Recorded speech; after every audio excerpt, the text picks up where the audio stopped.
दो दंपति थे, उनके पास कोई संतान नहीं थी। कल आप लोगों ने कथा सुना आपने देव जी का, फल वाली कहानी, धुंधुली देवी वाली।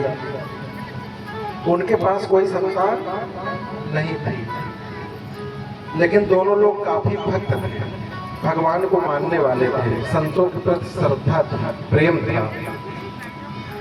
जहाँ जाते, जिस मंदिर जाते, यही कामना करते कि भगवान हमको कुछ हो जाए, हमारे घर में भी किलकारी गूंजे।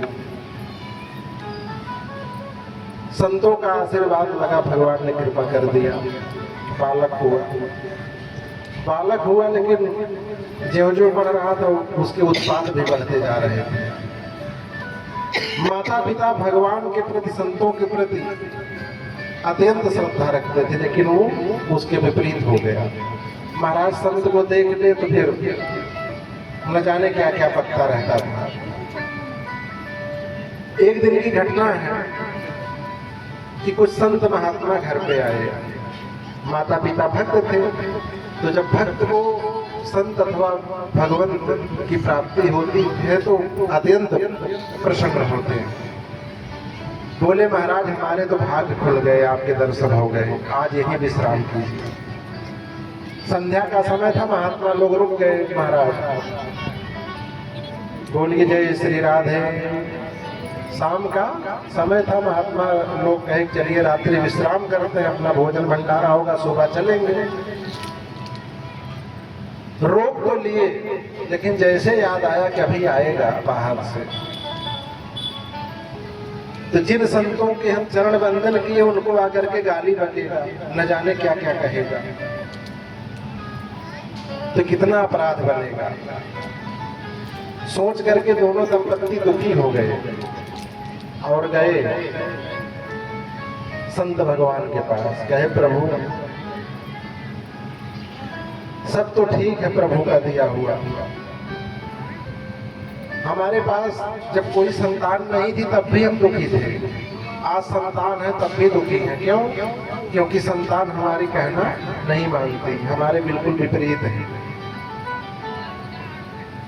किसी के पास संतान ना हो तो दुख है, लेकिन उससे ज्यादा दुख तब होता है जब बच्चा अपने कहने में नहीं रहता। कहीं महाराज क्षमा कीजिएगा, माँ का दिल तो माँ का दिल होता है, वो बालक है, अज्ञान है, नहीं जानता संतों की महिमा, भगवान की महिमा। अगर आकर के कुछ कहे तो क्षमा करिएगा। महाराज कहे इतनी सी बात, आप चिंता मत कीजिए, आप लोगों की इतनी श्रद्धा है तो हम आपको वचन देते हैं कि कितना बड़ा नास्तिक है उसका कल्याण हम जरूर कर देंगे, और कुछ भी कहेगा उसके लिए हमको कोई बुरा नहीं लगेगा। माता पिता निश्चिंत हो गए। थोड़ी देर बाद आया, जैसे देखा तो उसको 104 डिग्री बुखार हो गया। बाबा जी न जाने क्या का बाबा जी कान में उंगली डाले, अपना सो गए। सुबह हुआ, उसका काम था सुबह होते ही घर से बाहर और रात्रि के 12 बजे घर के अंदर, केवल सोने भर के लिए जाता था। सुबह हुई जब देखा, कहा कि रात में तो खूब खाया होगा, लेकिन अब की बार जब आओ तो दिखना मत। बाबा जी कहे ठीक नहीं देखूंगा, लेकिन इधर आओ। कहा क्या है? बाबा जी कहे इधर आओ। बुलाए, आया, कहे एक बार बोलो जय श्री राम।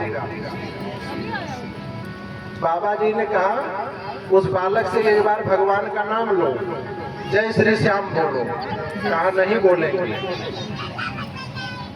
कहा बेटा नहीं बोलोगे तो हम बड़े हठी बाबा हैं, बिना बुलवाए जाने वाले नहीं हैं, और बढ़िया खाते पीते बाबा थे, मोटे तगड़े। उसको पकड़ करके उठा के पटक दिए। कहे बोलो नहीं तभी समझ लेना क्या क्या हो जाएगा तुम्हारे साथ। अब जब उसका सारा बल का प्रयोग कर लिया, फेल हो गया, बाबा टस से बस नहीं हुए। कहा जान बची तो लाखों पाए, एक बार बोल देने में क्या जाता है। कहा जय श्री श्याम। कहा जाओ बेटे अब इसी से तुम्हारा क्या हो जाएगा, कल्याण हो जाएगा। माता पिता को कहे कि अब आप लोग निश्चिंत रहिए। मरना तो सबको है। महात्मा जी चले गए, समय आया जब बालक मरा तो यमराज के काले कनोटे खूब तगड़े तगड़े दूध आए। देख करके डर गया। अंतिम समय में पूरा बांध करके घसीटते हुए ले गए। चलो जिंदगी भर कोई अच्छा काम नहीं किए तुम, न यज्ञ किए, न पूजा किए, न भागवत कराई, न कभी भंडारा कराया, कुछ नहीं कराया। तुम्हारी बहुत बड़ी दुर्गति होगी, तुमको नरक में जाना है। लेकर के गए कहाँ, यमराज जी के सामने, धर्मराज जी के सामने। और जब चित्रगुप्त महाराज इसकी फाइल खोलते देख रहे कि बाप रे बाप, जिंदगी भर केवल पाप ही पाप किया, पुण्य तो कभी नहीं किया। पन्ना पलट ही रहे थे तब तक देखे एक जगह किसी संत के कहने पे इसने भगवान का नाम लिया, श्री राम का नाम लिया है, वो भी जबरदस्ती, प्रेम से नहीं। अब महाराज धर्मराज जी के मुख से निकल गया कि ये बताओ तुमको तो घोर नरक में जाना है, तो पहले जो एक बार भगवान का नाम लिया हो उसका फल भोगेगा कि पाप वाला भोगेगा। पापी बोला कि नरक में तो हमको जाना तय है, तो थोड़ा सा बता दीजिए, आपने नरकों का तो वर्णन किया कि घोर नरक में जाएंगे, लेकिन एक बार जो जबरदस्ती हमने भगवान का नाम लिया है उससे क्या होगा, उसका क्या फल है। अब तो धर्मराज जी का बुद्धि चकरा गए। कह रहे चित्रगुप्त तुमको कुछ आइडिया है एक बार भगवान का नाम लेने से कितना फल मिलता है? ये भी पूरा पन्ना पलट डाले, कहीं नहीं मिला कि एक बार भगवान का नाम लेने क्या फल हो सकता है। अब क्या करें महाराज, समस्या तो गंभीर हो गई। थोड़ी देर बाद देवर्षि नारद घूमते रहते हैं, पहुंच गए। ये लोग मुंह लटकाए बैठे, अब क्या करें, कैसे कहें कि हमको नहीं मालूम है। नारद जी से कहे कि प्रभु ऐसी ऐसी बात है, ये पापी जिंदगी भर पाप ही पाप किया, एक बार संत के कहने से नाम लिया है। अब हम लोग ये नहीं निर्धारित कर पा रहे हैं कि एक बार भगवान जी का नाम लेने का क्या फल हो सकता है। समस्या जटिल हो गई। सभी लोग निर्णय लिए कि चलिए ब्रह्मा जी सृष्टि की रचना की है, उनको पता होगा। सभी लोग नारद जी के साथ, सबको जिज्ञासा हुई कि हम चल करके जाने कि भगवान का नाम लेने का क्या होता है फल। सभी लोग कहाँ गए, ब्रह्मलोक। ब्रह्मा जी से सारी बात बताई, कहे कि सृष्टि की आप रचना करने वाले, आपको तो पता होगा एक बार भगवान का नाम लेने का क्या फल हो सकता है।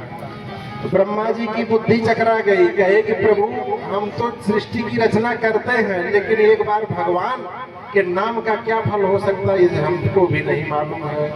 तब क्या हो महाराज, कहे राम जी के नाम को लेने वाले सबसे बड़े विशेषज्ञ बाबा भोलेनाथ हैं, चलिए कैलाश, वही समस्या का निर्धारण करेंगे।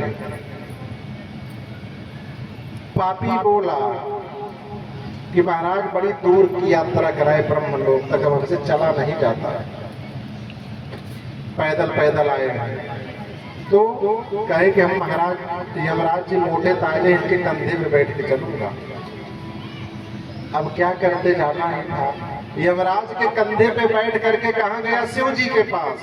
शिव जी से सारी बात बताई गई। शिव जी बाबा बोले कि सही बात है कि हमेशा प्रभु राम के ही नाम को लेता हूँ, लेकिन हमको भी ये नहीं पता कि एक बार भगवान का नाम लेने का क्या फल है।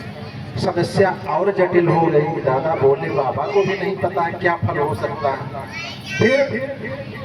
फिर सब लोग गए बैकुंठ नारायण जी के यहाँ।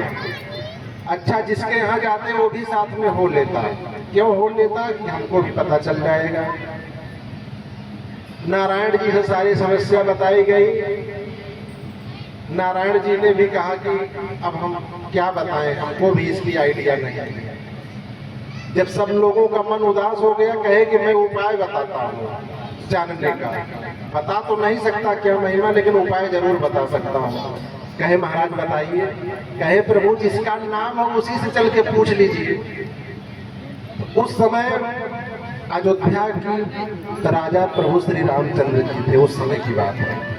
सभी लोग प्रकट हुए राम जी के दरबार में, प्रणाम किए, सबको आसन दिया गया। पापी भी प्रणाम किया तो बालक समझ के भगवान ने अपने गोद में बिठा लिया। कहाँ बिठा लिया? गोद में। जब गोद में बिठा लिए, कहिए अब बताइए क्या है, क्यों आना हुआ?